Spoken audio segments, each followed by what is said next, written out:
Right, ఇప్పుడు news lens చూద్దాం. స్వరూపానంద లీలలు ఒక్కొక్కటిగా వెలుగులోకి వస్తున్నాయి. 5 ఏళ్ల జగన్ పాలనలో అంతా ఆయనే అన్నట్లు వ్యవహరించారు. ఆధ్యాత్మికం మరచి రాజకీయాలతో దోస్తీ చేశారు. నలుగురికి మంచిని బోధించాల్సిన స్వామి భారీగా అక్రమాలకు పాల్పడ్డారు. గతంలో జగన్ను కౌగిలించుకుని ముద్దులు పెట్టిన స్వామి స్వరూపానందపై విమర్శలు వ్యక్తమయ్యాయి. భీమిలలో శారదా పీఠానికి జగన్ భూములు కేటాయించారు. ఆ భూములను కూటమి సర్కార్ రద్దు చేసింది.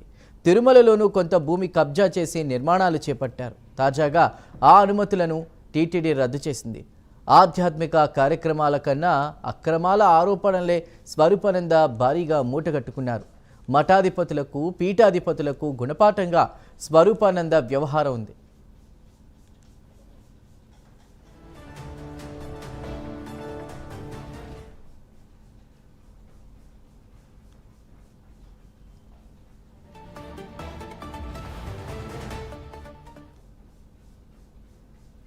రైట్గా ఇదే విషయంపై మరిన్ని వివరాలని మా ప్రతినిధి డిప్యూటీ ఇన్పుటేటర్ వాసు అందిస్తారు. వాసు, చందు, అత్యంత వివాదాస్పదమైన స్వామి స్వరూపానంద స్వామి. ఉత్తరాంధ్రలో చాలా పేరుగాంచినటువంటి స్వామీజీ. జగన్ ప్రభుత్వం రానంత వరకు కూడా ఒక విధంగా ఉండే పరిస్థితి అయింది. జగన్ ప్రభుత్వం వచ్చాక పూర్తిగా మారిపోయిందని చెప్పొచ్చు. ఎందుకంటే జగన్ ఆయన్ని పూర్తిగా నమ్మటం, పీఠానికి అనేకసార్లు రావటం, ఇక్కడ స్వామీజీని కూడా అక్కడ పిలిపించుకోవడం, ఇలాగ జగన్కి అత్యంత సన్నిహితంగా ఆయన చేరిపోయారు. అంతేకాక జగన్ ప్రమాణ స్వీకారానికి కూడా ఆయనే ముహూర్తం పెట్టారని చెప్తారు. జగన్ ఏ కార్యక్రమం చేసినా, ఏ యాగం చేసినా, ఏం చేసినా సరే స్వరూపానందే చేస్తారని ఈ సాన్నిహిత్యాన్ని ఉపయోగించుకుని ఆయన ప్రభుత్వంలో ఉన్నటువంటి పరిచయాలను ఉపయోగించుకుని ఎనలేని ఆక్రమణలకు మొత్తం కూడా చేశారనే ఆరోపణలు వస్తున్నాయి. ఎంతమంది అధికారులు కూడా కనీసం శారదాపీఠంలోకి అడుగు పెడతాక భయపడే పరిస్థితి గతంలో చాలామంది స్వామీజీలు అయితేనే, పీఠం అధిపతులు అయితేనే అందరూ కూడా ఆరోపణలు అవన్నీ కూడా చేశారు. ఆయన మీద ఉద్యమాలు కూడా చేశారు. అయినా గత ప్రభుత్వ హయాంలో ఎవరు కూడా పట్టించుకోకపోగా అనేక సార్లు సీఎం హోదాలో జగన్ ఆయన పీఠానికి రావటం, పూజలు చేయడం, ప్రత్యేక పూజలు చేయడం, ఇవన్నీ చేయడం జరిగింది. దీన్ని ఆసరాగా చేసుకుని ఆయన స్వామీజీ ఒకవైపు భీమిలిలో మొత్తం వేద పాఠశాల కోసం ఆయన భూములు తీసుకున్నారు. మరోవైపు ప్రస్తుతం ఉన్నటువంటి శారదాపీఠం కూడా అనేక ఆక్రమణలకు నిలమైందని అధికారులు తెలుస్తున్నారు. ఇప్పుడు కూటమి ప్రభుత్వం వచ్చాక ఈ ఆరోపణలపై మొత్తం కూడా ఫిర్యాదులు రావడంతో పరుగులెట్టే పరిస్థితి కనిపిస్తుంది. అంతేకాక ఎంతో ఆధ్యాత్మికమైన తిరుపతిలో కూడా అక్రమ కట్టడాలు ఆయన నిర్మిస్తున్నారనేది ఆరోపణలు రావడంతో మొత్తం కూడా వీటిపై కూటమి ప్రభుత్వం దృష్టి పెట్టింది. ఒక విధంగా స్వామీజీ అన్నిటికీ అతీతంగా ఉండాలి, స్వామీజీ రాజకీయాలకు అతీతంగా ఉండాలి, ఆక్రమణకు అతీతంగా ఉండాలి, ఆధ్యాత్మికమైన మొత్తం కూడా మంచి మాటలు చెప్పాలి జనానికి. అటువంటిది ఆయనే 10 మందితో చెప్పించుకునే పరిస్థితి ఏర్పడింది.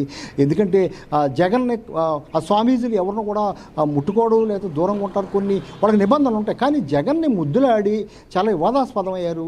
అప్పటి నుంచి కూడా ఆయన జగన్ అంటే నాకు ఇష్టం అని బహిరంగంగా చెప్పడం జరిగింది. ప్రస్తుతం అయితే ఆయన చేసినటువంటి ఆ పీఠం ద్వారా చేసినటువంటి ఆక్రమణలు బయటపడుతున్నాయి. భీమిలిలో ఉన్నటువంటి కట్టడాలని మొత్తం కూడా కట్టేందుకు, పేద పాఠశాల కట్టేందుకు కొన్ని ఎకరాలు కేటాయించడం జరిగింది. కోట్లాది రూపాయల భూమిని తక్కువగా అతి చౌకకి ఇవ్వడం జరిగింది.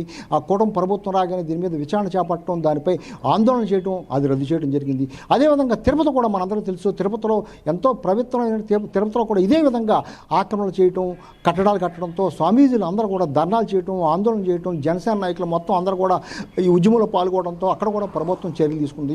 ఇప్పుడు తాజాగా పీఠం ఏదైతే ఉందో, చిన్నముషిరివాడలో పీఠం ఏదైతే ఉందో ఆ పీఠంలో దాదాపు 22 సెంట్లు భూమి, ఖాళీ స్థలం, ప్రభుత్వ భూమి ఆక్రమించారని ఎంఆర్ఓ తేల్చడం జరిగింది. అదేవిధంగా దాదాపు 9 కట్టడాలు, అంటే ప్రభుత్వ భూములు 9 కట్టడాలు నిర్మించేశారు, శాశ్వతంగా నిర్మించేశారు. ఇవన్నీ కూడా అసలు ఏ విధంగా చేశారు ఎవరికి అర్థం కాని పరిస్థితి. కారణం ఏంటంటే ఆ పీఠంలోకి ఎవరిని కూడా రానివ్వరు, జస్ట్ మీడియాను కూడా కేవలం గేటు వరకే అనుమతిస్తారు, లోపలికి ఎవరు కూడా వెళ్ళనివ్వరు. కానీ ఇప్పుడు కూటమి ప్రభుత్వం వచ్చాక పూర్తి స్థాయిలో దీనిపై చాలా పకడ్బందీగా దర్యాప్తు చేస్తున్నారు. దర్యాప్తులో మాత్రం దాదాపు 22 సెంట్లు భూమి ఆక్రమించినట్టుగా తెలుస్తుంది. అదేవిధంగా 9 కట్టడాలు కూడా కట్టినట్టుగా కూడా తెలుస్తుంది. వీటిని కూడా మనం తాజాగా నిన్న సాయంత్రమే జీఎంసీ అధికారులు కూడా నోటీస్ ఇవ్వడం జరిగింది.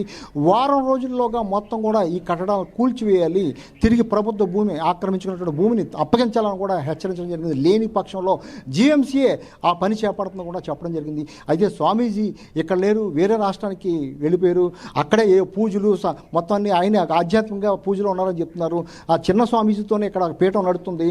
ఇంతవరకు ఉన్నంత తాకిడి స్వామీజీకి ఇక్కడ లేనప్పుడు కూడా ఎవరు లేకపోవడంతో ఆయన వేరే రాష్ట్రంలో సేద తీరుతున్నారని చెప్పవచ్చు. చెప్పుకోవచ్చు. ప్రస్తుతం అయితే శారదాపేటలో ఉన్నటువంటి దాదాపు 22 సెంట్ల భూమితో పాటు 9 కట్టాలను కూడా తిరిగి ఆక్రమించుకుని తీసుకునేందుకు అయితే ప్రభుత్వం సన్నద్ధం అవుతుంది. వారం 10 రోజుల్లో చేయాలని కూడా ఆదేశాలు ఇవ్వడం జరిగింది. గతంలో ఇదే అధికారులు కనీసం ఆ స్వామీజీ లోపలికి అంటే గేటు లోపలికి కూడా పీఠం లోపలికి కూడా వెళ్ళేందుకు సాహసించే పరిస్థితి ఉండదు.